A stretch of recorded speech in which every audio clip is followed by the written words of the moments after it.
It's more of work stress. A health problem that cause someone cannot control their behavior. Emotional and also psychological well-being. Stress, anxious.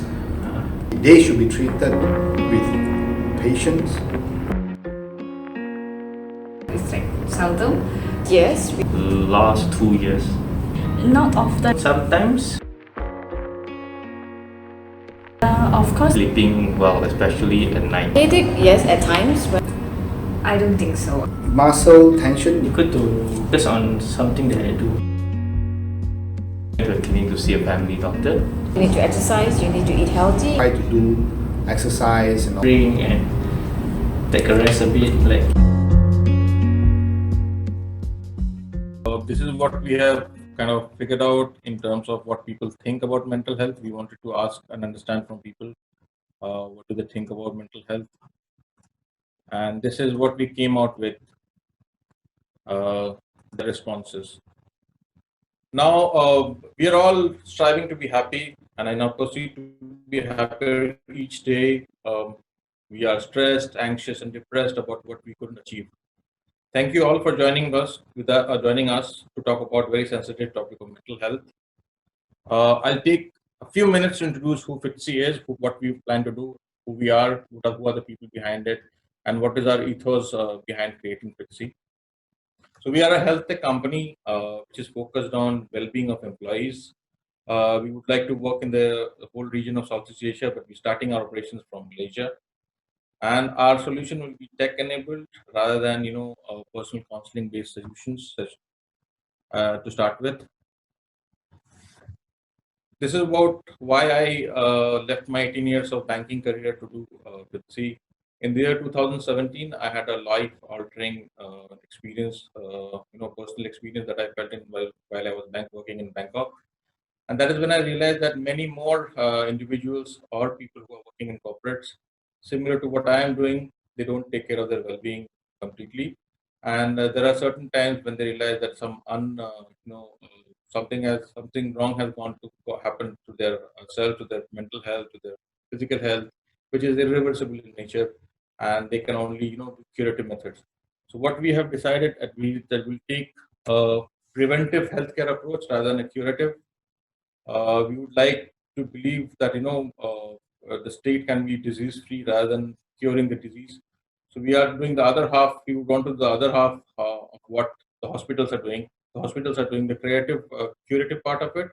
We would like to get involved with the preventive healthcare segment.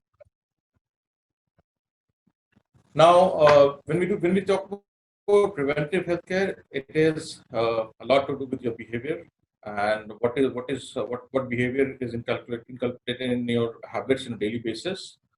So we have come up with a well-researched 111 days behavior remodeling solution, which will work on all the three important aspects of well-being: physical health, mental health, and nutrition. The way we plan to deliver our services is through technology, and because of technology gives us an edge over conventional methods, because of the way that we can reach many more people, many more lives, and we can help many more people live a healthier lifestyle by using technology.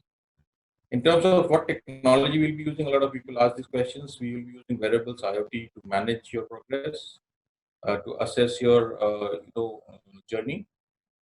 We'll use a mobile application to assess your growth, to calculate where you're going wrong, whether you're going wrong or whether you're going the right path, and to interact with you on a daily basis. And for all the calculations and all the assessment and analysis that we'll do, we shall be using artificial intelligence at our server level, which will be delivered to you again through a mobile application.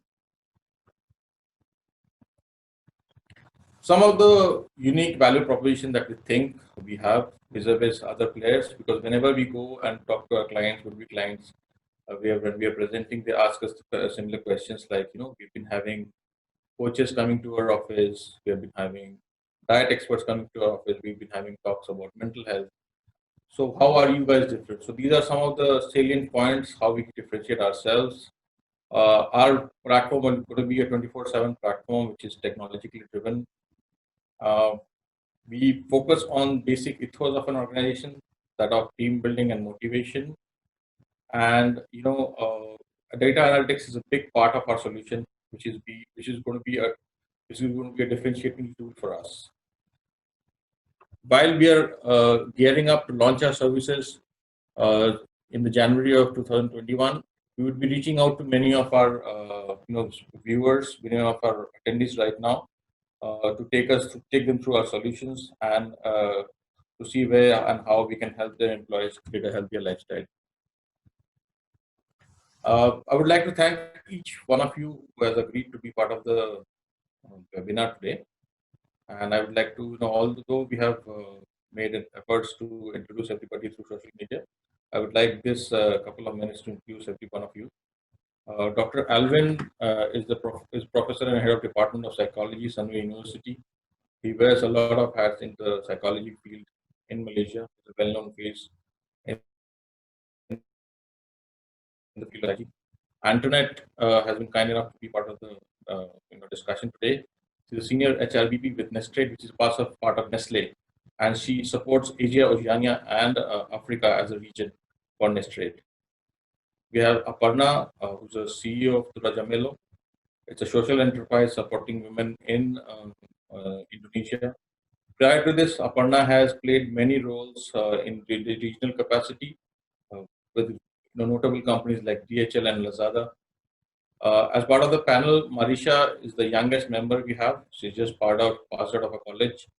The very reason that we wanted Marisha to be on board and to be discussing with us is we wanted to get a perspective of what the young minds think of issues like mental health, burnout, or stress, because they are the one who's going to be major part of the workforce going forward. And at the end, I have my good friend joining from California, Abhinav Sagar. Abhinav is trained in 5 styles of yoga. He has 15 more than 15 years of experience in teaching yoga, and he successfully runs 2 studios in California. He will be demonstrating us some postures and some techniques as to how we can kind of relieve stress while we are in office. That will be on the last. With that, I would like to pass on the host rights to Dr. Alvin for him to take us to his session today. Over to you, Dr. Alvin. Thank you very much, Dave. Here, let me share my screen. So I'm going to take about 10 to 15 minutes, likely to be 15 minutes, to talk to you about burnout at work. I'm trained as a clinical psychologist, although I'm no longer practicing at the moment. And I am passionate about talking about what what Dave has informed you about FITCI, where I really want to push for more mental health literacy at the workplace. Because as we know, we are all now going through a global pandemic, and that increased a lot of stress in everyone, including, of course, the workplace, because our productivity is affected. So I want to cover a bit of that before we launch into our panel discussion. Right. So before going to burnout, I just want to highlight that the World Mental Health Day is tomorrow. And this whole forum is basically in conjunction with the World Mental Health Day.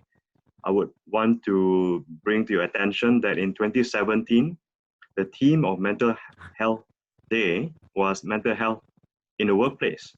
And I think it was very, very good because, finally, somehow there's this recognition that we need to look at mental health in the workplace, because if you don't take care of your mental health properly, it's going to affect your productivity at work. And of course, it's going to affect the whole organization. One of the reasons why it was chosen as a theme was the recognition also of how we are currently in Industrial Revolution number 4. It is the digital revolution, where a lot of our work is moving online. And that's even before COVID. That's a huge disruption at a workplace. And of course, with any kind of change, disruption, there's lots of stress, lots of demands. So I put here the age of rapid globalization, industrialization, and technological advances. And then fast forward to now, today, 2020, the theme for this year's World Mental Health Day is mental health for all. And that's even better, isn't it? We cover everyone. Greater investment, greater access. Investment meaning not just governments putting money into mental health, but for everyone to invest in our time and effort to do something about mental health so that we can have as much access as possible for everyone, everywhere. Because right now, if you think about it, where do you find access if you need any help for mental health? Not many of us know where to go or what to do. And those of you who may know where to go and what to do may also think twice. Will I be able to bear the cost? Because the cost is very expensive. So only very few people are able to access mental health services. How do we make it for all? All right, so that's a huge challenge that we need to think about. There's lots of implications for community empowerment, which is what I put here. We cannot just depend on mental health professionals. We need to be able to ourselves deal with mental health issues. So we need to get trained. We need to improve our mental health literacy. Literacy means knowing more about mental health, mental illness, what we can do about it, what are the things that can improve it, what are the things that are risk factors for mental illness, and also that positive attitude towards mental health, meaning getting rid of the stigma. There is no shame in seeking help. So this is what it means by having mental health literacy. We need to also be able to tap into current technology such as the one that FITCI is doing, because we know our treatment approaches are getting much better, but the problem is we are also getting more and more cases of people having mental health problems. So treatment methods are improving, but we are also seeing a huge rise in mental health problems. And now we have got a COVID situation, even more. All right. So we really need to do something about all of us getting empowered to address mental health issues. And why this topic? Why burnout? You know, as I said earlier, change leads to stress. Even though the change is a good change, like, you know, getting married, it can also be very stressful planning for wedding. All right. Change to a new company, change within your company, if there's any kind of restructuring, lots of people are going to go through a lot of stress. So when there are big changes, there's also big stress. And this kind of stress can affect your workplace, affects employees' mental health, also employers' mental health, everyone basically. And mental health problems, like I said earlier, would lead to all kinds of occupational problems at work. You get higher absenteeism, like not wanting to go to work, higher turnover rates, people actually quitting, and then you're going to look for new people. This is something perhaps the other speakers can cover when it comes to human resource management. We have got disciplinary issues. You get sick leave, people just not feeling good enough to go to work. And all of this would affect productivity. So unless you address burnout, which is part of the reason why managing stress is important, you know, you're going to always struggle with productivity at work. We have got Industry 4.0, where we are in the digital revolution, and we have got something that compounds all of these stresses. That's a COVID pandemic. So we are all at some risk of burnout. So on the topic of burnout, let's do a quick check. Are you more tired than usual at work? I am. So my take that. Are you making mistakes that you don't normally make? Are you having difficulties motivating yourself to go to work? You know, having difficulties getting out of bed, you just drag your feet to work. Are you having problems managing your time properly? So far, I ticked all 4 already. Guess what? I'm at home. But well, working from home is because of the COVID outside. Are you more impatient and short-tempered? These are some of the things that are signs of you probably having burnout.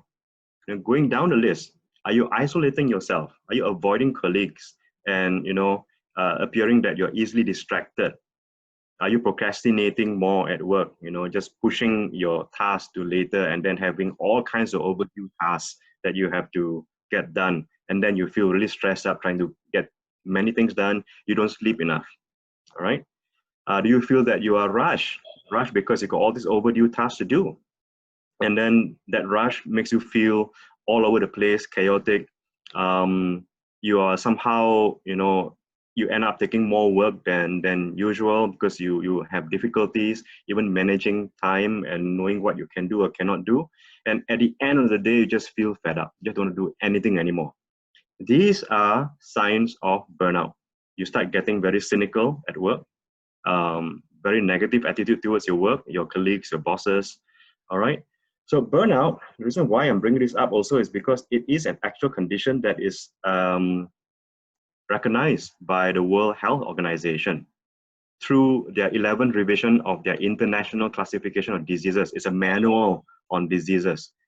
And within the ICD-11, it says that burnout is a syndrome conceptualized, all right, as resulting from chronic workplace stress. So it's specific to workplace only. At home, you're okay.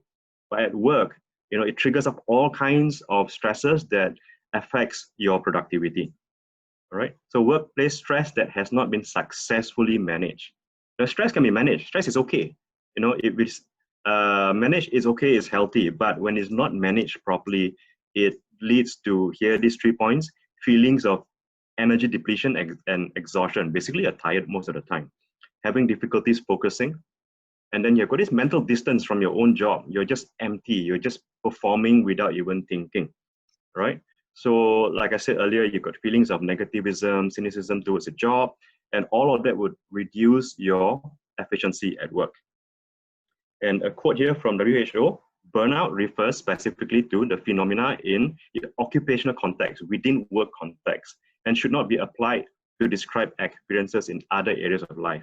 So it is different from, for example, a mental illness that you might have that affects all parts of your life.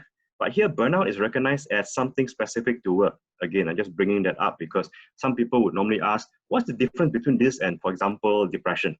Yeah, depression covers all aspects of your life, but here it's only at work.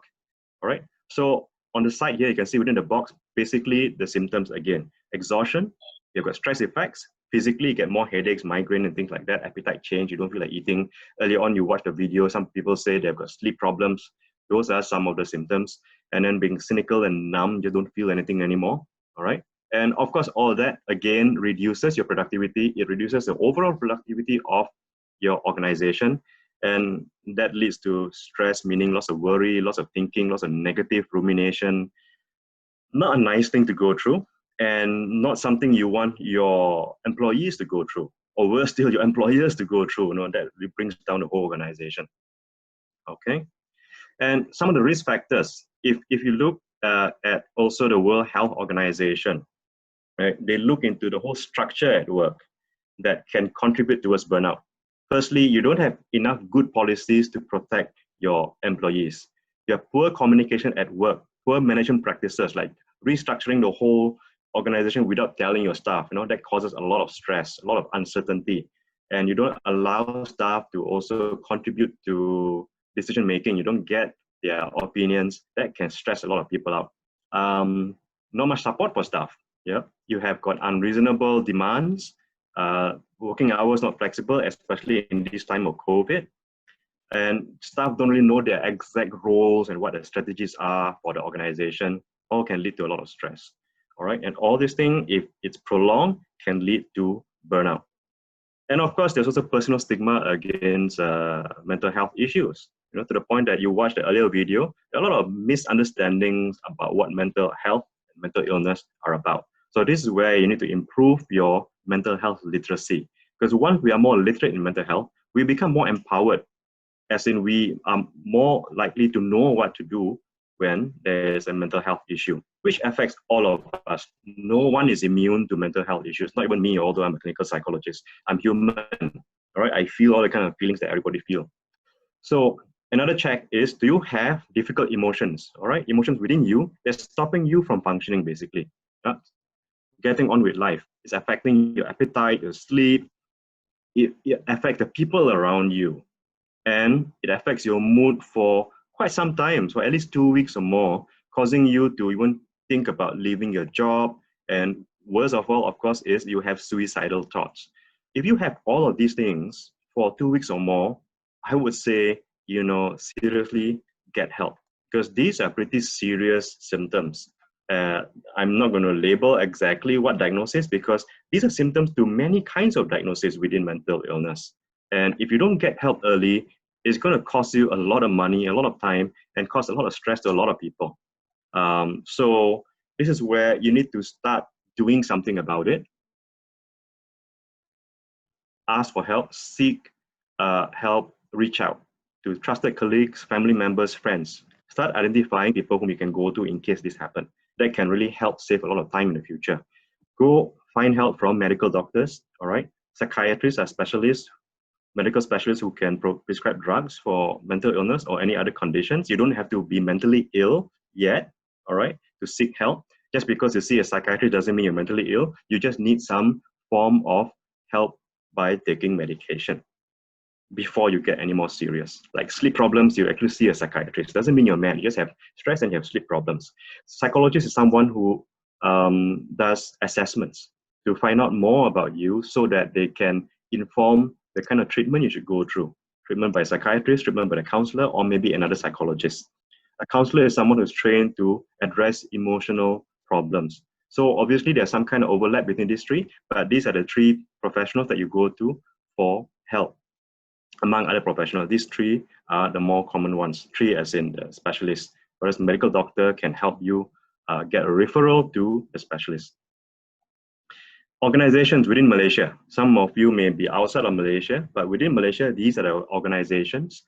There's Malaysian Mental Health Association, the Mental Illness Awareness Support Association, many associations.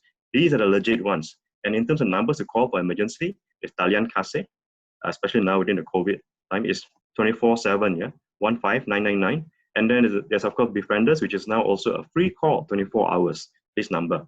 And you can search for all these organizations very easily online.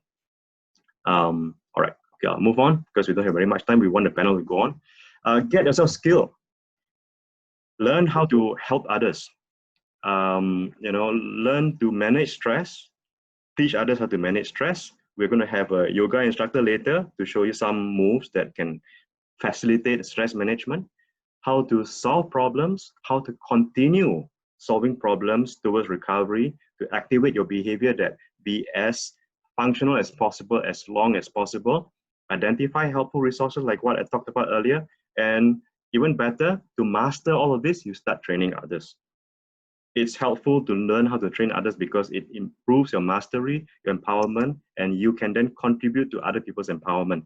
That's how we invest in mental health, not just through money, but through our own actions, skills, empowerment to empower others. That helps to improve access to mental health treatment because only doctors can cure, but we can all care, and by caring, we can do all these things. So think about it. And I'm finishing now. I want to also let you know that you don't have to look stressed out. You don't have to look like the typical photograph that you see when people have the label mental illness, right? Mental illness has a face. And this face is just like you and me. We don't know. And a lot of people who are troubled, they don't look troubled. And I would say do not wait until things get worse because you want to constantly be as functioning as possible. And this is where FITCI comes in. I'm going to plug FITCI because they are our organizers. We want to look at preventive, to be as functioning as possible for as long as possible. And your good mental health is about resilience. Why not flourish when you can? Why wait until you're not so well before you seek help? Seek help at any time. And we all need some kind of help every now and then. Again, no one is immune to mental health problems. So if you know of anyone who wants help, please don't discourage them. Help them, support them.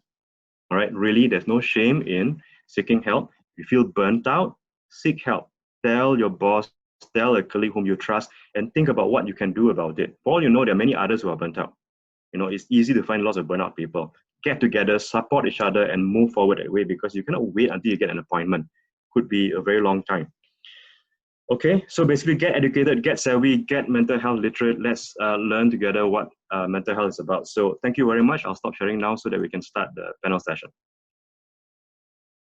All right, back to you, Dave. Thank you so much, Dr. Alvin. for helping us understand what is burnout and how we can detect and help ourselves, in an office kind of situation. We are having a situation right now. Antoinette has been called in for an emergency meeting. She had to go. She will join us in a short time. But thank you so much that you kind of clearly said that you don't have to be looking like a person who's stressed. At the same time, it can be an undercurrent, which you should be be very careful of. I'll just share with you my today's experience. My team who's helping me organize this. I have Siti and I have Josephine who's helping me create this. Siti was very stressed early in the morning. I asked you, why are you stressed? And she said, if anything goes wrong. I said, if anything goes wrong, we are the people who are supporting people to be happier. Just relax. It's okay. Everybody is here to relax and share their experience. It's okay.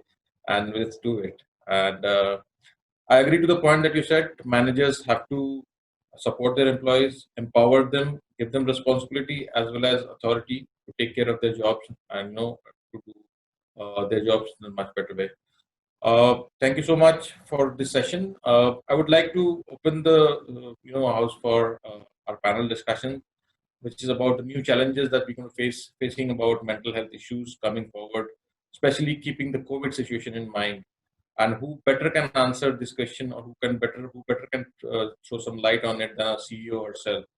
Aparna, we would like to understand from you the challenges that has come up, challenges that you have faced as a manager, as a supervisor, as a leader in managing mental health issues.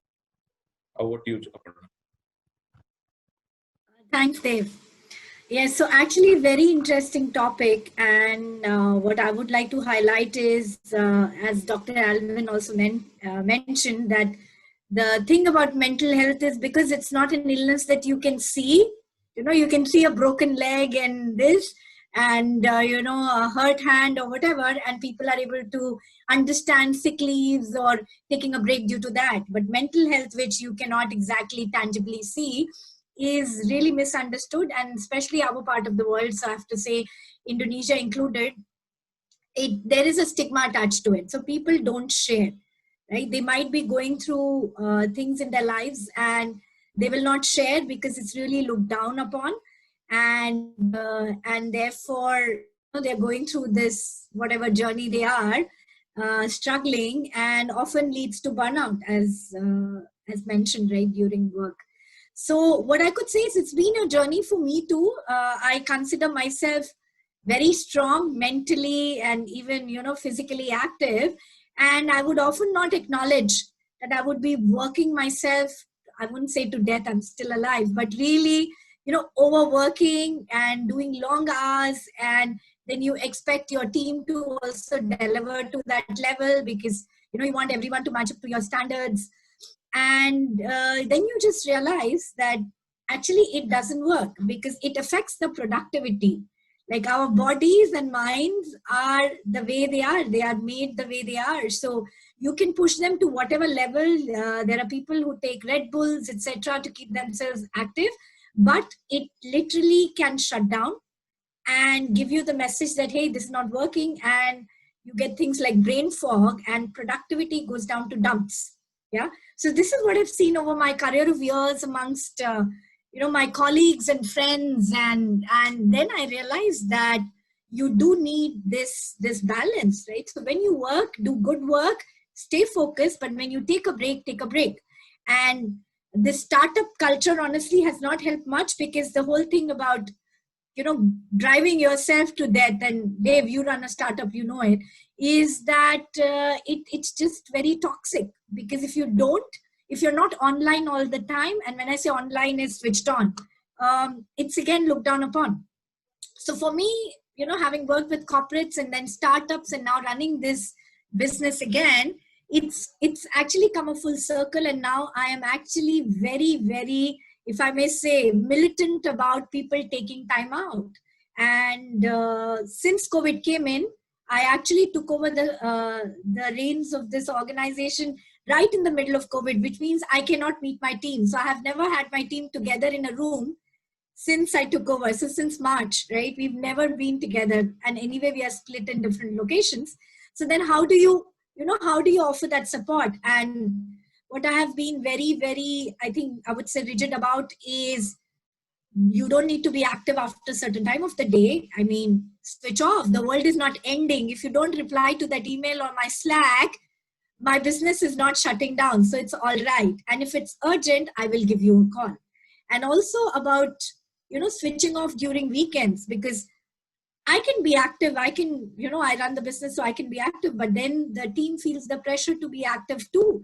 And they tend to reply. So I've in fact been very, very strict, even with the founder, who herself tends to be sometimes, violating, and she will drop these messages during weekend. And I literally ask her back, is this urgent? Like, why do you need to message the team? Because you're disturbing their time out, and nothing's going to change for us, right? If they respond or don't respond. And that's how we are now, actually getting by, because we're all in this pandemic, right? Everyone is facing it. Everyone is having, troubles, issues of different kinds. And I think I, as a leader, the least I can do is at least, give the team their time out, give the team that space. So the other thing is, they can write to me anytime. They can, Slack me, call me, or whatever. And we are keeping flexible working hours. We are focused more on the task rather than the hours, because anyway, I'm not seeing them, right? And I don't want them to be just online for my pleasure, right? Keeping that Slack tab on and showing me their face or whatever. So I tell them, as long as we've aligned on deliverables, please, because everyone has lives, and there are people who are married with kids. And when you're forced to have this work and your home pushed together, unfortunately due to COVID, you need to acknowledge that and give them that support. Absolutely, so I know I went on this big whole this, but this is how I've been managing. Yeah. For all, I've known Aparna for years. She's been a workaholic always, and it's nice to hear these words from her, because I've never seen her working hard, very hard, as a matter of fact. And yes, thank you for pointing out the fact that I am doing a startup, but my startup, I started with a different purpose. I, basically at the back end, I want to make people happier, because I was missing that part in my life when I was working, So that is the motto of me doing this particular startup, to be happier and to kind of help other people to be living a happy life. And that is where me and Dr. Alvin kind of, connected very well on our first meeting. Me being in the foreign country, Dr. Alvin has been very helpful. Dr. Alvin, would you like to throw some light onto how we can manage our stress much more better in these situations of COVID? Well, I would echo Aparna earlier, and think about your limits every day. If you know that you've got a certain limit of being able to function, try to find or be more sensitive and aware of you actually getting to that limit, and don't allow yourself to hit that ceiling before you take a break. Have active breaks, meaning you apportion some time in your workday to just have a break. And it's okay. Like Aparna said, work will still be there, and you are probably in a much better functioning state to continue if you actually have a short break. And by a short break, it can be just 2 to 5 minutes of just being still, being silent, or take a walk. Walks are very good, actually. So wherever you're able to take a walk and move a bit, I would suggest you do that. Of course, with appropriate social distancing, you don't want to go out there and get infected and then come back and infect everybody else. So depending on your situation, and this is where, if you don't have the space, we have a yoga instructor that it doesn't need very much space. It just needs a floor. So I would say definitely, firstly, know how to relax. Active relaxation, you apportion time for that. It can really help, even just some time to be still, focus on your breathing in, breathing out, just to be aligned with that, yourself, and being present. Because once you're present, you actually, for a moment, stop thinking about the past and the future. So there's no worries, and there's also no rumination about the past. You actually have some peace. And this is where you need to be careful. A lot of people say by doing nothing is very boring. Boredom is what you think it is, but it's something that prevents you from experiencing the peace that you're experiencing when you're being still. So next time you feel bored, think about, whether there's peace in there, and then focus on the peace. That can really help. Even just for 2 minutes can be a very long time. So I would say just try that first. That's, I think, the most practical thing that I can suggest for now. Right, back to you, Dave. So doing nothing is helping ourselves with it. Yeah, doing nothing is good. How often can we get to do nothing as a luxury? I can represent the men's segment here. We specialize in doing nothing at times, which a lot of women can't understand that what are you doing? We can say we're not doing anything and we're not thinking about anything. Yeah. That's a gift that God has given to us. It's ironically productive. It's a paradox. Yeah. So I would like to call Marisha into the discussion. Marisha is a young graduate, and incidentally, she graduated when COVID was on. I'm sure she must have faced a lot of difficulties getting recruited, finding the right fit for her job, finding the right fit for her expectations. Marisha, how do you take this situation of COVID and the challenges in terms of mental health, and how were you able to cope up with it? So thanks, Dev, for introducing me and letting me be part of this wonderful webinar. To be honest, it wasn't easy. I graduated in March, and I can tell you quite firmly that until today, me and a lot of my friends have been finding it very, very difficult to get work. And the reason why we can't get work isn't because we cannot actually find a job. I think jobs are aplenty now, when you're talking about things like Grab food, Grab cars, there are so many ways to make money. I think the real issue here is there's this incongruence with what we studied, what we want to become, and the changes in reality with the pandemic that makes it really, really difficult to be somewhat stable, to be happy with ourselves and what we're doing. So I've asked a couple of friends and I've reflected on my own personal experiences. And there have been times where even when we were to go for interviews, some of the employers might not recognize our value, with the COVID pandemic. Some people were willing to pay us literally the minimum wage. My friend just got told that she is getting paid 1,900 ringgit, which is the minimum wage in the country, because that's all they can afford, even though she has a degree. So it's like, we're trying so hard to find something that we want to achieve, but the environment might not be recognizing the value that we have. And it's very sad to really comprehend all of this. It's why most of my friends right now are so disheartened. Anxiety is rising, depression is rising. To be honest, I faced a lot of anxiety too throughout the 6 months. I questioned whether I was valuable, whether I would be able to fulfill my career goals, because there was no employer who was willing to recognize this issue that my generation is going through and are willing to value us. So that is really the concern. It's understandable, with the situation right now.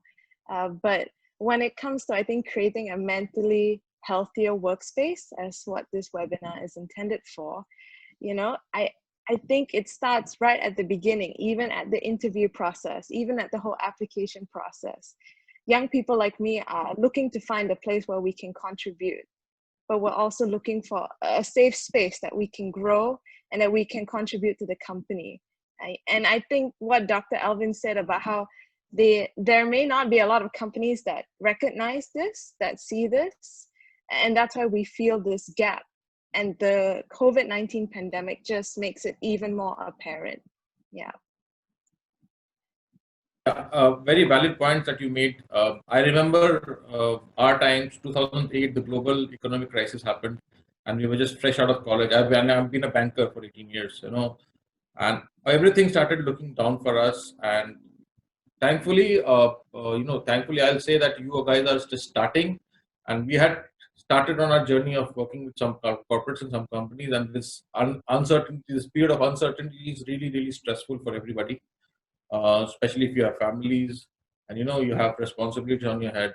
Many of our attendees in the webinar must be appreciating this fact that we at least are having some kind of stability in our careers as of now, because the times are really hard. and we are going to be looking at some difficult times going forward. So Marisha, what do you think when you look for a company, when you want to work with a company, how important is a structured well-being solution being there in the company, part of your shortlisting a company to work with, given a situation when there are you have multiple offers? No, honestly, Dev, I think even if, for me personally, I don't know about the other participants, but even if I don't have a lot of offers, it's really important that the company is people-centered, that they really care about the well-being of their employees. I genuinely believe that if you value people, if you respect people, and you are genuinely trying to motivate them to create a better life and to grow in their career, the money will come naturally, because people gravitate towards those kinds of values. A good company that respects their employees, gets customers to respect them. So it's super, super important to me, not just on a personal level, but I also want to represent a company like that. I want to be a company like that that cares about people, even in general. So it's very, very important to me. Thank you so much, Marisha, for being, for speaking your heart out. I would like to ask simple questions to Aparna. Aparna, you being CEO of a company, and you've heard from a mental health expert, and you've heard from a job aspirant who's a promising young woman. What do you think? Are you guys doing anything actively to help your employees have a better mental health status? Or you plan to do something? Do you have a structure in place? Also, you can throw light on your past experience, because you work with some world-class global organizations like DHL and Lazada. It would be great to hear from you in terms of how these companies are approaching this point of mental health, depression, anxiety among their employees. Oh, interesting question. So I am not too sure whether DHL and Lazada have done enough, but I think because of the changes that have happened in the past, 7-8 months or so, right? COVID came in. So I think the whole concept or the understanding of what mental health is and why it is critical has come in. So that has come in organizations all across. I think they're recognizing that if they don't address it, they will eventually suffer, right? So it's essentially a symbiotic relationship. If you do not support your employees, they will not perform to the tasks, and you're not going to be able to get those results anyway. So I think they have understood, and also adapting to this concept of remote work, wherein there is a different kind of support system needed for those, for your employees and for your team to operate. It's very different from being in an office, right? An office has its other, the physical environment, etc., is conducive to working. While home is not meant for working, and suddenly home and office have been pushed together. So I do believe the organizations are recognizing, and the concept of having a counselor available or someone to talk to is coming in, and they are making that available. At my level in Toraja Mello, we're quite small in terms of a very small team, right? So we work with a lot of weavers, but as a team, we are pretty small. So I do not really have a counselor on panel, but for sure, as I told you, I'm very much aware of what it can do and why it is critical and why it needs to be recognized, is that we have very open communication, in the sense that my team can reach out to me anytime and say, okay, I'm just not feeling up to it, right? And it has happened often. I have seen, some of my team members really stressed and they are not able to deliver. And I tell them, well, just take time out. It's fine, right? We will catch up on these things later, because I'm also recognizing the scenario we are in. So business anyway have been hit. It's not that, I'm in peak, and if I don't have all hands on deck, the performance is going to suffer. So I'm also being very realistic and aligning it to the current situation, where if they do need a time out, I give them, and I don't get into the policy making of, apply for this leave, that leave, right? If they've reached out to me, they're not feeling up to it, or if I see something, I say, okay, take some time out, we can catch up on this later, right? And essentially giving them that flexibility. So the other thing that I'm giving now, and I will continue to do that, because I believe future of work is now going to be hybrid. So even for me personally, I just realized that I like sometimes working from home because office has too many distractions. So I would really like that hybrid model. And what that hybrid model then has to offer in return is flexibility for the team members and employees, which means you can't then push a typical 9 to 5 because they would have kids at home, they might have other chores they need to do, etc. And both male and female, right? It's sharing responsibility of the household. So how you can offer flexibility there, right? Can you tell them to start a bit later, end a bit earlier, or give some time out in between during the day, so extended lunch hours so that they can attend to things. And this is the way I am, offering that flexibility. And as I said, it's more task-based. And I believe even post-COVID, I will be able to continue this. I aim to continue this because the future of work is this. I think our work life is also evolving, and we need to acknowledge that. We're all humans and we are working with humans, as Dr. Alvin said. So definitely at the Rajamello, since I'm at the driver's seat, I want to bring that in. What I can reference you is there are a few organizations already. There's Plan, and so Plan is a global NPO. And they, in fact, have started having counselors who, just like an in-house doctor, so the physical doctor, actually, there are counselors now part of their office, and the counselor is available and there is no stigma attached to it. So they have an open policy where they say, if you're not feeling up to it, and it's there in a quiet corner so that people are not staring, right? Because the moment you enter that room, everybody will be like, oh, this one has an issue. So even that part has been very nicely addressed, where it's in a side corner where anyone can quietly just go and discuss with the counselor. And in fact, the CEO told me that she's come to know, the counselor just shared as a bit of factual knowledge, that she's had a lot of young people come because they just couldn't understand this whole changing work scenario. And she was telling that this tells me I made the right decision and I'm going to continue with this, because it's really something that needs to be, spoken about, discussed, and you need to give that support. So that's Absolutely. an example I can tell you, and it's happening. Yeah. Absolutely. The situation has absolutely turned around, because, people are expected to deliver more when they're sitting at home. We are, in a way, answering one of the questions that has been raised, question and answers. We'll address that question also. So the thin line or the broad line between work and life is kind of getting blurred right now. Bosses kind of started expecting you to be more on the calls, on the system, to deliver more. Talking about policies and processes, I would like to invite Antoinette, who represents Nestle, a global organization. How do they kind of supporting their employees in this time of need? Antoinette, over to you. So thank you, Dev, and thank you for having me. In terms of policy and processes, I think I start from where Dr. Alvin was discussing and mentioning that there is the need for mental literacy for everybody, because it really involves everybody, both the line manager and the employee. So one of the things that we as an organization like to have started doing is, how do we make this mental literacy be understood by the employees and be understood by the line managers? Because the daily interactions, or the first interactions, is really between employees as team members and also with their line managers, talking about work and everything. And the first signs of burnout you see really is within these interactions. So the earlier they are able to pick it, the better. And the earlier the employee also knows that this is really what I'm going through, because sometimes you are going through certain symptoms and you don't even know what you are going through. And it gets to a point where it is so disastrous and you start breaking down, and that is where probably you see professional help and you are told that this is the issue.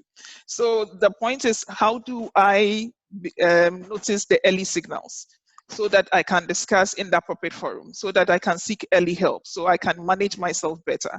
That is more important also. So we started all these programs that would help employees to understand that, look, there's no stigma about this. This has come to stay. It's been with us for years, but at least now we need to start talking about it.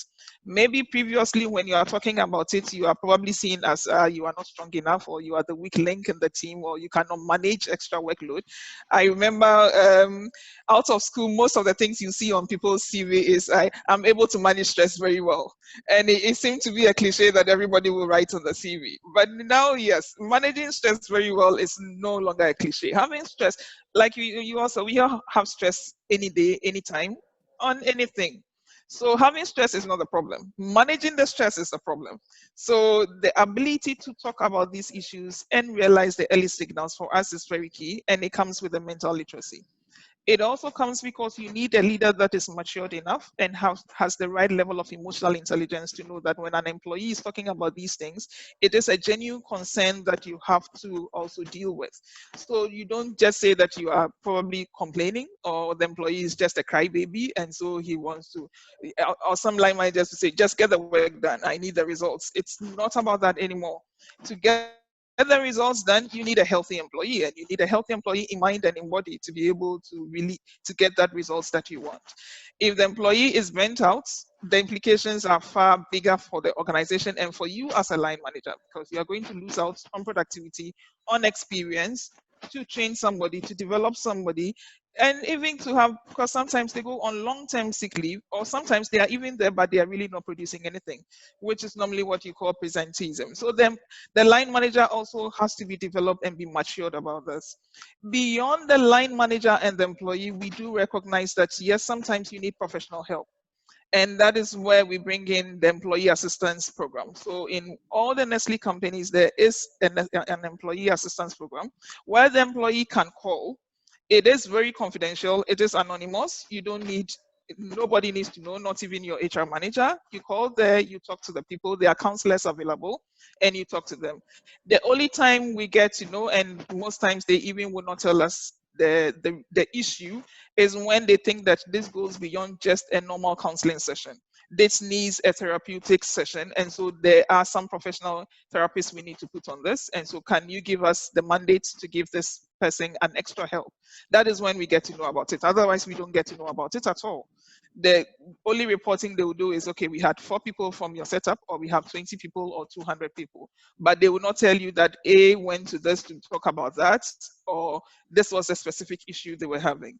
So it says this employee assistance care program is also really helping, and I must say that in this pandemic, it's one of the biggest things that you could really do to help your employees, because staying at home, yes, flexibility, I must say that we have been used to flexibility for a while because of the nature of our job. It's a global setup, so normally you are dealing with stakeholders out of your time zone. So flexibility is there. But staying at home is not as easy as we think it is. If you take people with families, juggling with children who have to pay attention. Actually, one of them was just sharing with me yesterday to say, I have kids who have to do homeschooling and I have to make sure they are paying attention.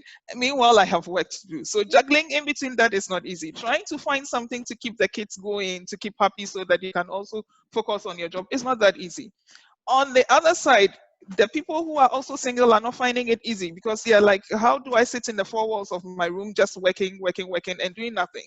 At least if I'm going to the office, there is traffic time, so I'm able to breathe. There is lunch time. I'm able to discuss with my colleagues. I'm able to talk about things. So the environment is really different from me just sitting at home and watching my 4 walls. And so what do I do about it? So those people were also having issues.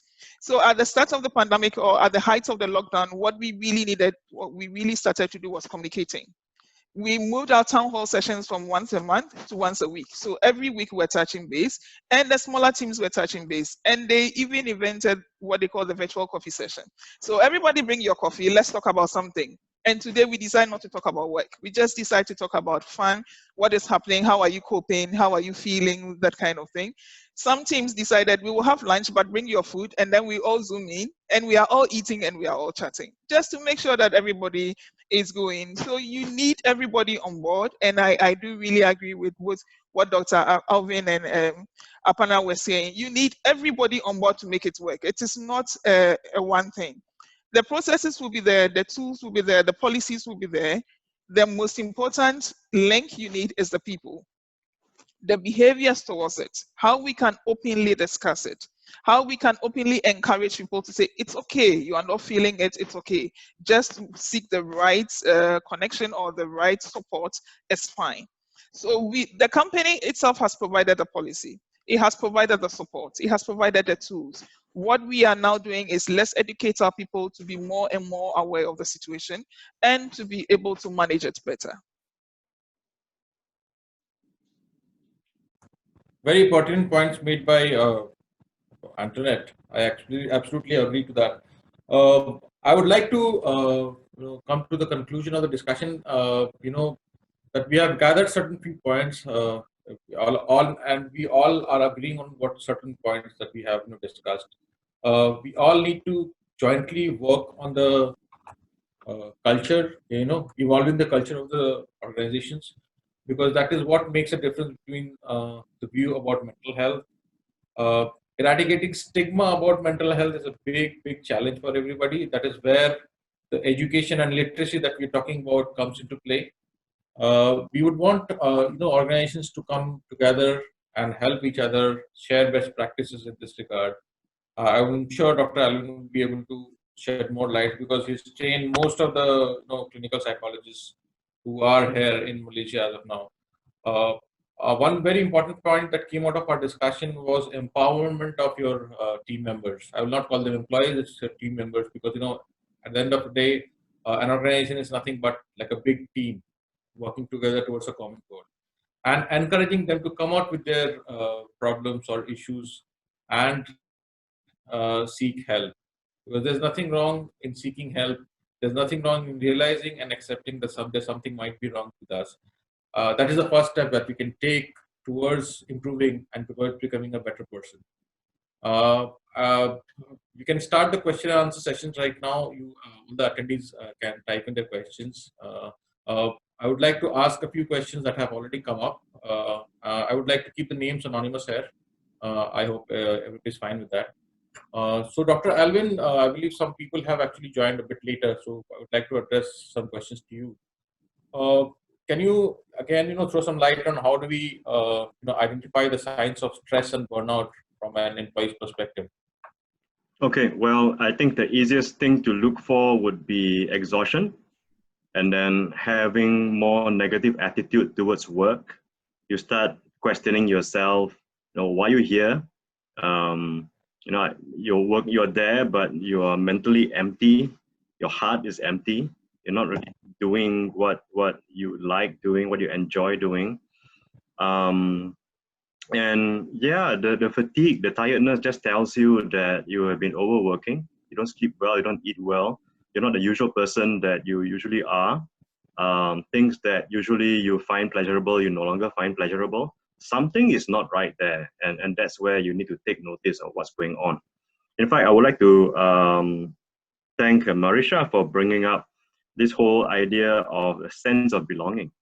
And I think what you encapsulated just now was that whole well-being that equates to a sense of belonging. I mean, if you're looking for work, if you're going for an interview, I guess this is where Antoinette can add in, is that if we're able to provide a sense of belonging to our employees, to whoever who's within the organization, it actually acknowledges their sense of relevance, that they're relevant for something. And if you're relevant, it must also say that you have certain skills that you have that contributes to the whole organization. And from there, you just belong. And we all know from research, at least I come from the university setting, we always have to cite research. We know that that sense of belonging is one of the biggest factors for well-being. So like what Antoinette and what Aparna talked about, to have that sense of belonging of being in an organization, it's a very important thing. So coming back to the whole idea of burnout is if you can increase and maintain that sense of belonging, there's less likelihood of burnout, because if you do start getting burnt out, you feel comfortable enough to even tell your workmates that, hey, you know, something's not quite right. We all need to come together and deal with this. It's not my issue, it's our issue, because I'm part of the system. If I'm not right, we have to deal with this. So if you can have such sense of belonging to the point that an individual in an organization can be empowered enough to say, whoa, hey, something's not quite right, then, you know, you're addressing the issue right from the beginning. So yeah, I hope that answers the question. And the next question I would be asking to the corporate people, I'll go first with Aparna and then I'll take Internet's view on it. What advice do you have for employees needing to speak to their managers about stress? You know, I mean, if I am stressed, how do you think I should be approaching this particular aspect with my manager? Aparna. Yeah. So I guess it also depends in the current scenario what your manager is like, and if you've seen that your manager is not the kind who might be open to this or understand this, then I would honestly suggest go via your people team, your HR team, right? Reach out to them, because they're neutral. They're always there and they're supposed to have that EQ hat. Because it could happen that you take this up with a manager, but the manager is not, you know, aware enough. And if the manager then ends up giving a response which is not conducive for you, you will actually retreat back in your shell and you will never share about this. So I think if you know what type your manager is, whether this manager has been open on, you know, discussing things of this level where, are you doing okay? Are things okay, etc. Right? Where they show this hat of concern, then block a time. And since physical meeting is not possible, so I think block a time which is not, say, peak working hours, and say, hey, I would like to just catch up for a coffee chat, but maybe a virtual coffee chat, and then talk. But if you, as I said, if you feel the manager might not be ready, then possibly do that same approach with your people team and share. I think this is not a time to be shy about it or reserved about it. If there is something that you're going through, at least share it with them so that they can connect you with the right person who can help you, right? And if you're an organization that already has a counselor on board, then please go ahead and approach the counselor first, because the counselor then might also advise you on how to take it up with the manager. Yes. So I think these are the 3 practical approaches that I can suggest should work. Yeah.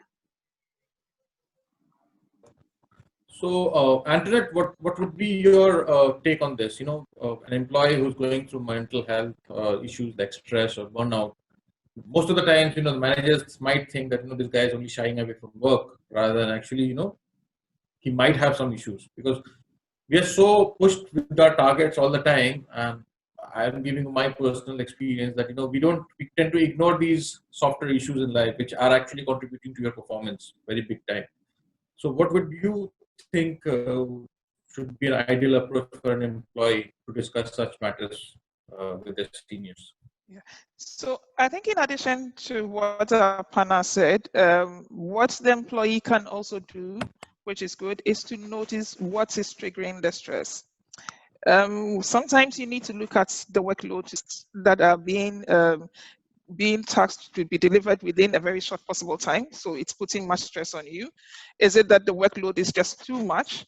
Is it that you have unclear targets, unclear lines? Is it time management? Sometimes it can be time management on the part of the employee also. So we need to drill a bit deeper to see what is triggering the stress. So not just I am stressed, but what is causing the stress. And it helps the line manager to also understand the situation and know where do I put my effort into to help resolve this issue. It could be sometimes we all fall into the trap of, oh, this employee is very good. He or she is able to deliver, so I give him most of the task, whilst the other members are a bit on the lighter side. And this could trigger stress for this employee, because why am I always having all the projects? Why am I always having all the tasks? Yes, I'm good. I like to deliver. I'll stay at night to deliver, but it's also putting much stress on me. And because I am not shouting, everybody thinks it's okay. So then it's also, and sometimes it can be rude awakening for the line manager that, look, you need to be careful because this your prized assets that you are pushing everything to might be burnout and you would not be able to manage him or her anymore. So we need to know what first are the factors that are triggering this stress so we can deal with it. Now, as Aparna has mentioned, if you think your line manager is unapproachable about this, the other person you can also approach is your HRBP, and he knows how to manage this line or coach this line manager to say, these are the indicators I'm getting. How do we manage it within the team? Because at the end of the day, we also need the team to function. We don't want a dysfunctional team. So your HRBP is also one key person that you can talk to. You can talk to your counselor. And sometimes, yes, everybody has a boss. I always say in big organization, the good thing about it is everybody has a boss. So you can talk within your team, you can talk with your line manager, but if it's not working, sometimes you seek coaching from a senior person who is able to influence this line manager to also understand the issues and the situations at hand. Absolutely, absolutely. I mean, it's a collaborative approach. As we concluded the discussion also that it is about changing the culture within the organization, and it's about creating a structure which supports employees rather than points them out in these situations. So I have a question coming from a banking sector, person here, and that's common. That it has been already kind of raised as a scenario. She would like to understand, is burnout applicable to those working from home? Because there's a blurred line, that how can you be burnt out? You're still working at home, right? You're supposed to be relaxing. Dr. Alvin, I would like you to shed some light on it. Well, just like what Antoinette has said just now, working from home does not necessarily mean you're relaxing, especially when you've got kids running around. They have to do their schooling, and you've got a few kids who are schooling, and you have got just one computer at home. You're going to fight, right? Parents may have to use the computers. There's no peace. So there are lots of challenges. And that's where a lot of skills come out. A lot of new sets of skills need to come out in terms of how you negotiate within your system. It can be your family, it can be your housemates, it can be your four walls and you're alone. How are you going to manage that? So there's extra level of personal management that's needed. Right. So that takes away a lot of cognitive space. Since I'm a psychologist, I'll talk about cognitive space. It's very tiring. So when you're tired, you're less likely to be able to make good decisions or solve problems. And that brings out even more stress, and it becomes a spiral downwards. So no, working at home is not necessarily nice. Sure. And if I can contribute to this one, to be honest, working at home is even more tasking than working in the office. And I think with my colleagues, what we noticed during the lockdown was we were working 14, 18 hours a day. And sometimes you needed to tell yourself to stop, because we just entered into discussion and realized that sometimes you are not eating lunch, you are not eating breakfast. You get up, you take your bath, and from your bedroom to your office, you are there. And then you are seated by your computer, call after call after call, and you realize that, oh, it's midnight, I haven't eaten lunch, I haven't eaten dinner, and I'm just walking around. And sometimes, like as Dr. Alvin has said, you need to realize that your personal well-being is also something you need to factor into your work. You can block your calendar for 30 minutes to say, this is the time I'm going to use to unwind, so nobody books any meeting at this point, just to let your brain also go off. You can also say, okay, this is my aerobic time. I'm going to block 30 minutes or 45 minutes in the evening. And at this time, unless it's really, really an urgent or emergency or pre-discussed call, I'm not participating. I just want to have that free time to also have some wellness for my body.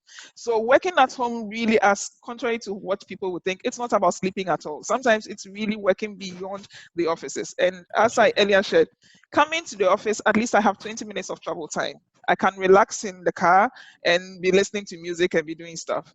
At least I'll go for lunch. At least I will walk to go and talk to a colleague. I will go to the bathroom. Sitting at home means I am with my laptop throughout, and you are going back to back, back to back. So there, I think people have a personal responsibility to slot in certain times where they can have free time for themselves as well. And listen to your body. Sometimes your body is telling you it's now you have reached that tolerance level. please listen to it. And when you reach that level, be okay to also switch off. Thank you so much, Antoinette. This was very helpful. And I, you understand how I'm actually facing it myself. Being, working from home, both of us. So, another question comes in from one of the largest FMCG companies in Malaysia. As I said, I'll keep the names anonymous for the Q&A.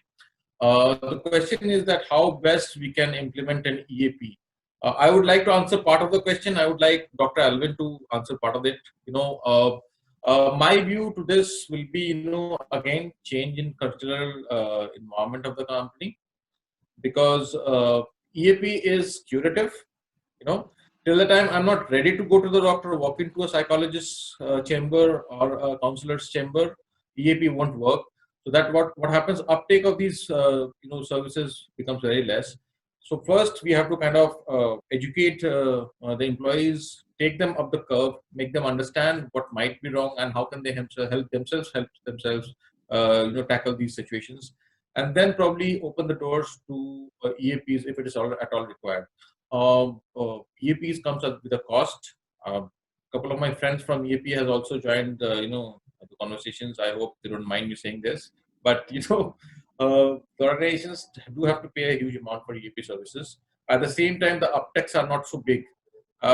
Basic reason, or the most primary reason for it, is the stigma around going to a psychologist, going to a counselor. Yeah, that can only be eradicated by taking people along, making a cultural change in the organizations, creating awareness, making empowerment, giving encouragement to people, and enable them to tackle the situation through education. And that is what we plan to do. We don't want to, as a company, FITCI doesn't want to get into the curative part of it, which is counseling and psychiatric solutions. That will be done by our partners. But at the same time, we would like to kind of build the case, build the field for people to understand themselves, help themselves in what kind of situation they are, and enable them to manage those situations themselves. Dr. Alvin, would you like to contribute to this? Thank you, Dave. And I think part of this answer can also be contributed by Antoinette, because she's in the HR, situation. That's correct, right? Because EAP links very closely with human resource. But in terms of how we can get to EAP, firstly, we need to understand that it's also quite expensive. You're going to put money into it, and going to make sure that the money is somehow well spent, that your staff actually access EAP. And from there, there's, like Dave said, you really need to address the stigma. And from my institution, I've been championing for EAP for quite some time before they actually started EAP. Because every year I push for EAP and HR will tell me it's too expensive. And I keep on trying, because I say, look, if you don't want to invest in this, you're probably going to spend even more money with high turnover rate and things like that. And finally, they found EAP. And guess what? I was the first person who went for it. Yes, I'm a clinical psychologist by training. I access EAP. Why? And it's not necessarily curative. So I want to challenge Dave there. Don't think that EAP is only curative. It can also be preventive. We should use EAP as a preventive step, because you don't want to wait for all your employees to, in a sense, go nuts and then only seek EAP, because to me, that's too late. And EAP can only provide a limited number of sessions before you have to start paying. So why not use it as a preventive? If you can use those sessions for preventive, then you may not even need further sessions after that. 1 or 2 sessions could be enough already for preventive, so that you don't have to wait until you're serious and go for 8 sessions and then you need more. All right. I still got 3 sessions left. And I must say it's useful, because it was kind of funny, because when I went for EAP first, the doctor who was supposed to refer me to EAP didn't know what EAP was, didn't get a memo yet. It was that new. So I had to educate her, and she asked me, well, what do you do at work? I said, I am a lecturer in psychology. And I said, what do you need EAP? You're a psychologist. So again, it shows you the lack of mental health literacy, even for among the service providers. So like Dave said, we need to keep on educating. And I am not ashamed of myself telling all of you and telling the whole world that I access EAP, because I value and I see the value of EAP. And if it is free, why not? Right? Sometimes we like to call ourselves cheap, but hey, cheap works. It's not cheap to go for any kind of treatment. So I think I'll hand over now to Antoinette to, finish off this question. Yes, thank you, Doc. And I think you have said it all. At the end of the day, as we rightly said, we need to educate people for them to understand why are we bringing this benefit. It's okay to bring a benefit, but if the people don't understand the use of the benefits, then it's highly underutilized. So you really need to ensure that mental literacy it's a process. I would not sit here and say that we have gotten there. We have not. It's just the beginning. It's just the beginning of letting people know that this is there, this has come to stay, and so let's have the discussions around it. What we have done, in other words, also is talking about well-being. You don't just have to talk just about mental wellness, where people would always say, why are you always talking about just this one? You have to talk about the total well-being. And in talking about the total well-being, you will talk about nutrition, you will talk about physical, and then the mind also comes in. So people see it as a total package, not just as in, for lack of better word, people would think it's just those who are going bonks that you really want to address. That's why you keep pushing the EPA on us. But if it's seen as a total wellness package, then it's easily acceptable, and people are ready to go in for just the same way as we do for our annual medical checkup. Know your numbers. It's just a preventive measure to stop us from getting to the curative side of it. So then you treat this also as something that you can do to prevent that level where you have to go in for the curative. Now, if it happens that you have to go in for the curative, that is fine. But if there's something you can do to prevent it, then that is even much, much better. Thank you so much, Antoinette. And yes, I will kind of clear the air in terms of understanding of wellness and well-being. It comes across in many discussions that we've had over the years.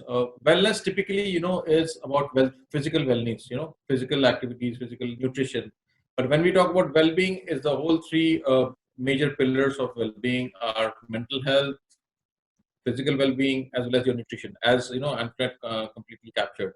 So that is where we differentiate ourselves also as a company. We want to work on all the three aspects rather than working on only wellness, which is only physical health, or only mental health like an EAP. We want to take all the three things together and take help of technology to reach maximum people. One of the biggest challenges in this whole effort is compliance to the whole policy, adherence to the systems, which we are going to be overcoming by using technology like mobile applications and IoT. We are actually very positive about our proposition. We would be reaching out to you, all of you who's attending the session very shortly after this. Thank you everyone for answering the question and answer sessions. Sports and physical activity have proven time and again, all the research have proven that they can help us lead a healthier lifestyle, both in terms of having a fit body and a fit mind. I would like to call upon Abhinav, who's a yoga expert, to take us through some small postures or exercise that he would like to present to us and explain to us. Please feel free to ask questions to Abhinav. He's a very well-researched, well-learned man in the field of yoga. He can give you scientific answers to all your questions and queries.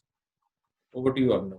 Abhinav, I would request you to do a bit of zooming in because it's a bit far off for us.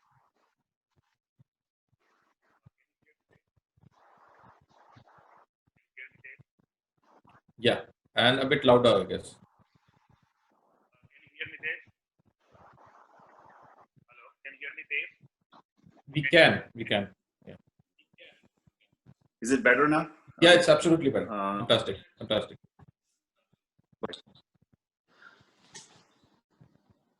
All right. So, everybody, namaste. My name is Abhinav Sagar. I'm here from Silicon Valley, California. Greetings. With me is Esther, one of the teachers, will be helping us to demonstrate what we're going to talking about.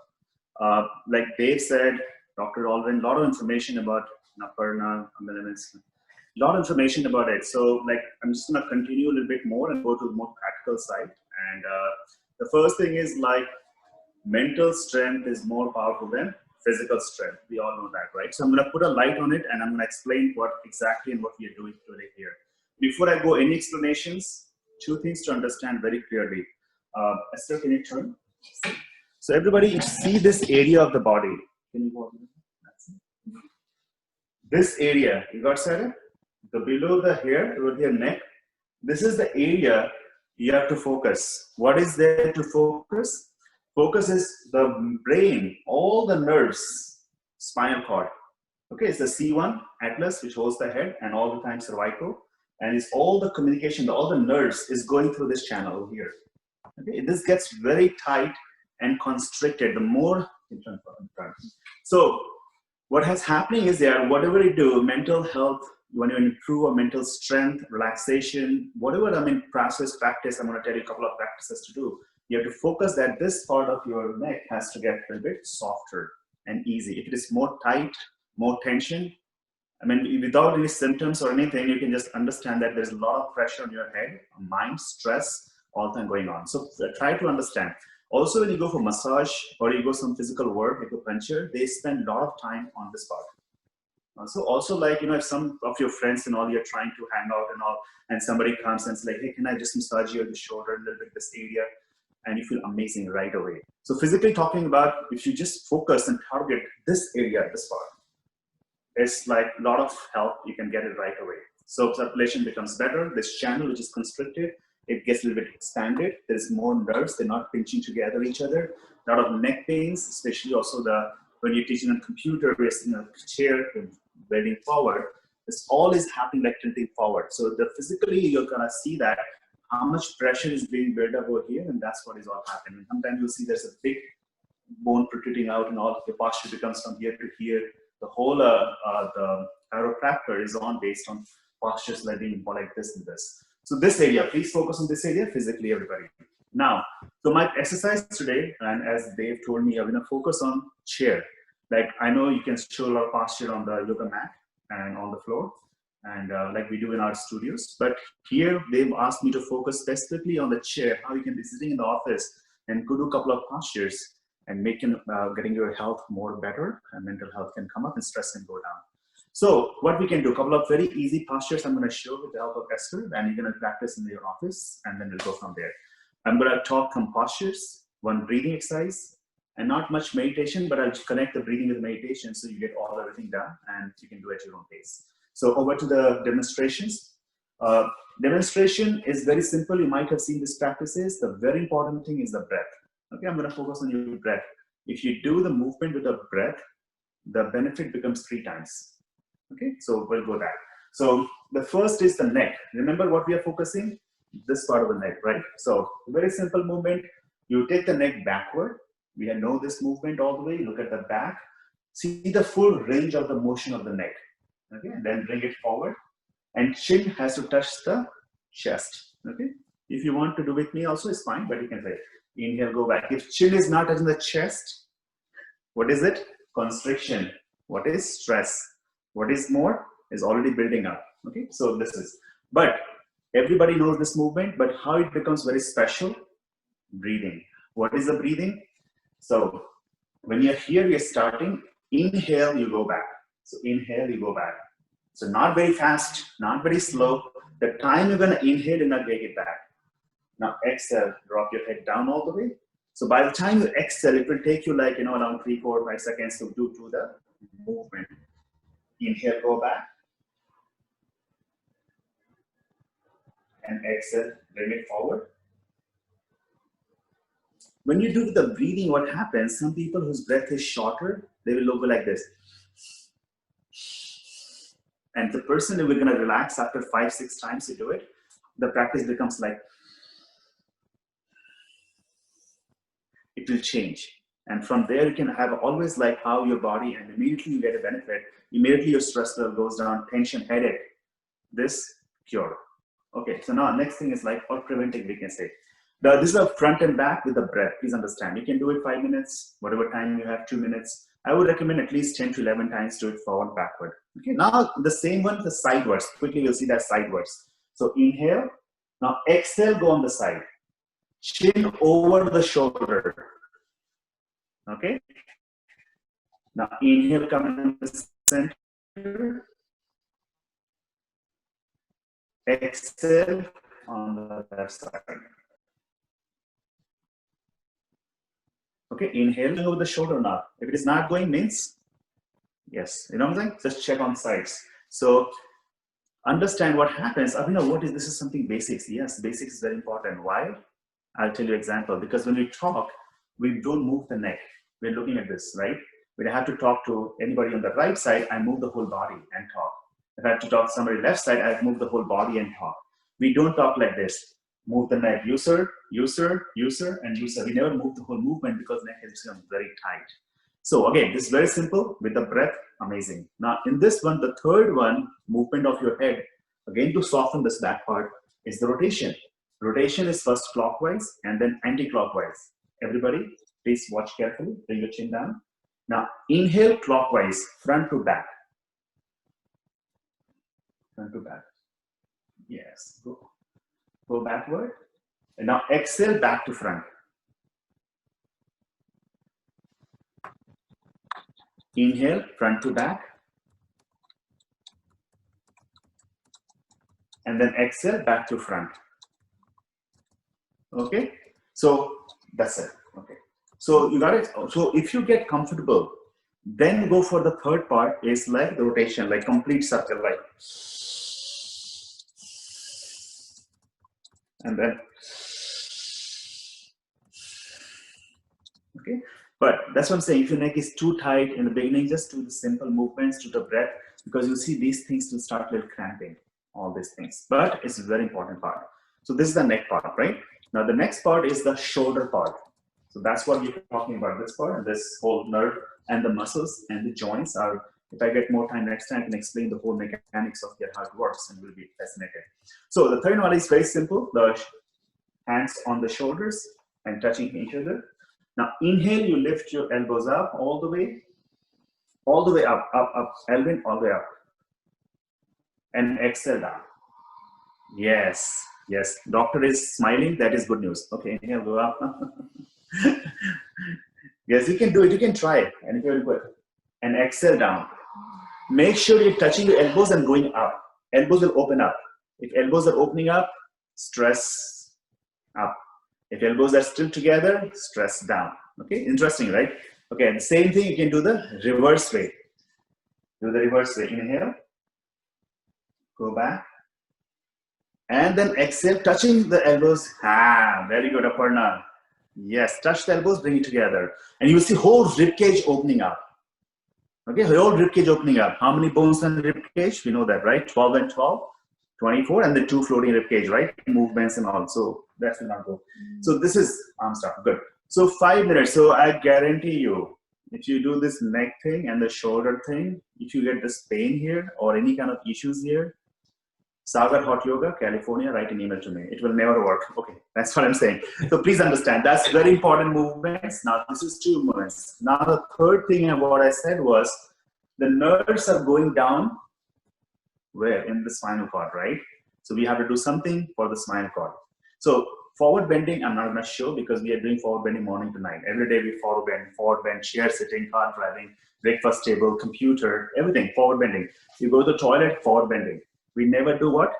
Backward bending. So for example, I don't have an example, but let's say this is like spine straight. And what we do every day is bend forward, bend forward, bend forward, bend forward. 5 years, 10 years, 15 years, 20 years, what we do is forward bend, forward bend, forward bend. You tell me, this is the spine. It will tilt forward because always a forward. We never do backward bending, never. And I can guarantee you, in a whole day, think how many times you bent it backward is not right. So backward bending is important. So I'm going to show some movements for the backward bending sitting on the chair. Okay. So you can sit like this. You can just raise your arms up. You know, on your dog turns. Inhale, you stretch your arms and drop your arms and head back slowly, opening your chest. Yes, and look at the back. If it is too difficult for you, I can give you a moderation. But try to look at the back wall if you can and stay there and count your breath 10 times. Slow breaths, okay? Slow breath 10 times, and then you can come out of the practice. This practice, when you do it, you will see after this enormous energy production in your mind and your body. Enormous energy productions. Let's do the modification. If you're not comfortable doing the big one, you can do the half one. Interlock your fingers and drop your head back. You can start from here. Anybody can do this kind of movements, even if you have back pain or you have like back tightness and all, because chair is helping. So here, the chair is always helping and is being positive. So we can use that part at the same time. So this is called backward bending. Now I'm going to show you one more posture and then one demonstration just for you guys. Esther has brought for you special. So one more posture. This one will get up on the chair a little bit and turn the chair. And this is why I'm showing you, because this posture eventually will help you to get you like more and more stretch of the whole body. So you're gonna hold the chair, you bend your right leg, grab your right ankle from inside. Okay, you're not gonna hold the chair with your hands for the balance. Now keep your chest up, stretch your arm. Now, keep your arms down the chair. Yes, for that. Now exhale, you kick your right leg back and open up. So what is happening is, like, if you see, start from here, neck part. The whole backward bending is here because the spine we need to bend backward. The neck over here, the area which was like jammed up and stretching away from the neck. So it's like lengthening. And then kicking, I'm using my own strength and kicking. For the balance part, I'm using the chair. Okay, the same thing can reverse right and left both sides. This posture gets 5-6 benefits in your body at the same time, and a little bit can advance, but with the help of chair, it's very beginner class. I just want to quickly show the demonstrations for you so that you will be knowing, like, and then after that, I'll show one more breathing and I'll try to conclude my today's presentation. So Esther will quickly show the advanced form of this without chair. So that it creates a little bit interest how much your body and mind can do for you. If you're right now, bend your right leg, grab your right ankle from inside, left arm up more time, into the shoulder, eyes open, inhale, stretch your arms. Now kick your right leg as high as possible. Charge your body more forward towards the mirror. Chin is over the shoulder blades. One time you stretch your arms, one time you kick your right leg back more. Stretching and kicking happening at the same time. Bring your body down, bring your chest down, stomach and chest almost getting parallel to the floor. Charge your body more forward and kick the leg back more. The harder you kick, the longer you can stay in the posture. 3 times, open your right leg, kick the leg, kick, chain. Slowly bring your body down. Thank you so much. So, Abhinav, thank you, Esther, for showing this posture. I mean, I'm sure a lot of people in this call must be thinking, is it even possible? No, it's not impossible. It's only practice and work in the mind. Body is cooperating. We always think that this is the body who is not cooperating. That is actually untrue in my experience. Body will open up if we put the mind to it. If we picture the posture, if we imagine, and of course with some practice. I mean, yes, practice is necessary, but the mind is much stronger than what we think. I think Esther wants to add like something for mental strength, mental health, what we're talking about. If you see something, you can do it. You have to start thinking, it starts happening. So that's what this posture was about. Okay, last posture I want to ask, and then I will not take much time, is the breathing part. All on breathing. So right nostril, left nostril, right? Ida and Pingala. I'm not going to go deep again. Left nostril activates the right side of the right hemisphere of the brain. Left nostril activates the left side. Right nostril activates the left side of the brain. The left side of the hemisphere of the brain is for logics, all things that are happening. The right hemisphere is controlling your creativity, intuitive, all this part of things. So breathing, how we can activate both the side of the brain when we need it more, is a breathing called Nadi Shodhan, Anilom Bilom. It's called alternate nostril breathing. And we have done that, but we have to know why we're doing it. And that's what I'm here. I'm just explaining that. So it's very easy to be done. You inhale with one, exhale the nostril, other one, inhale with the other nostril, exhale with the first nostril. The moment your nostril starts going more easy, the more you can activate the brain, and then all these activities can be more generated in the mind at the same time. So quickly, can you show one round the Nadi Shodhan? So you position your fingers. So your fingers, 2 will go down. You're going to use these 3. Yes. One position here. So use the thumb and the ring finger to control the flow of your nose, keeping your spine straight. So inhale with one nostril, long inhale, and exhale with the other nostril, and close the first one. Beautiful.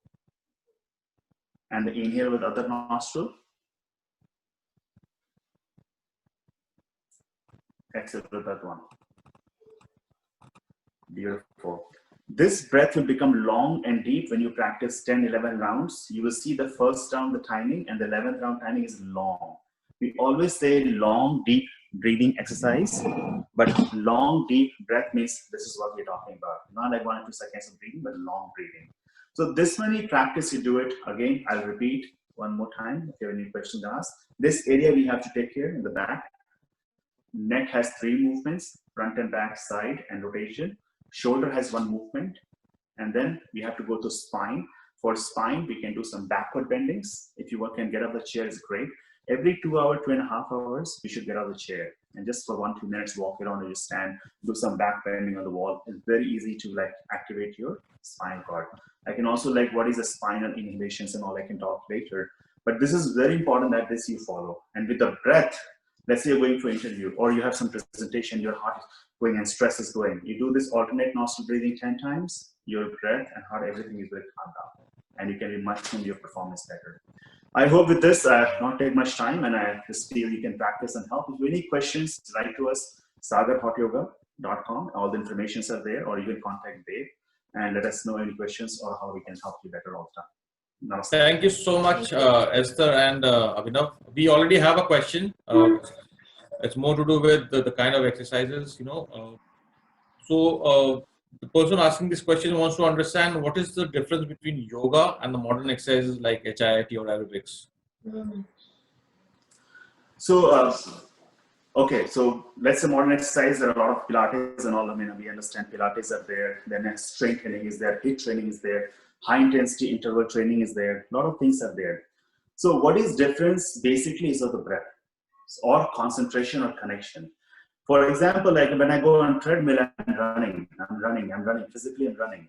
But in my ear is the airport. So my mind is on the music somewhere else, my body is running here. Connection is not there. When you do yoga class like she was when she went to posture, she has to be present in herself, in her mind at this moment. Otherwise, you cannot get this balance. Try it at home. So what is the major differences of the breath and awareness of the posture you're doing at the same time? Something we are aware of. For example, don't take much time.